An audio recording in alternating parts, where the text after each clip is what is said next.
Pinagpupukpok ng upuang plastic ng tatlong tindero ng cellphone ang customer nito na di umano'y hindi maganda ang tabas ng dila. Gusto kasi ng biktima na picturean ng tindero pero para alam daw nito kung sino ang hahanapin sa oras na magkaproblema ang biniling unit. Magbabalita si Edwin Duque. Nauwi sa mainitang pagtatalo hanggang sa pagpapaluin ng upuang plastik ang biktima na si Jonas De Vera ng Muñoz sa Quezon City. Makarang bibili sana ng cellphone sa overpass ng EDSA Monumento Carousel sa Caloocan nang kanyang hilingin sa vendor na siya ay picturan para makilala niya ang babalikan kung magkaproblema ang cellphone na kanyang binili. Hindi umano nagustuhan ng tatlong vendor kaya sa pinalo at maghabulan sa loob ng EDSA Carousel.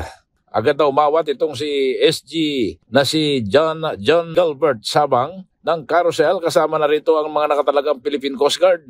Nagtamo ng malalim na sugat sa paa ang biktima. Agad na respondihan ng Caloocan Disaster and Risk Reduction and Management Office. Mabilis namang responde ang Caloocan Police. Makarang makatanggap ng tawag itong si Police Colonel Joey Caport at sa loob lamang ng halos 4 na minuto ay napaikutan na ang lugar kung saan naganap ang insidente. Patuloy pa rin tinutugis ang tatlong vendor ng kapulisan na mabilis umanong tumakas bago pa man dumating ang mga otoridad.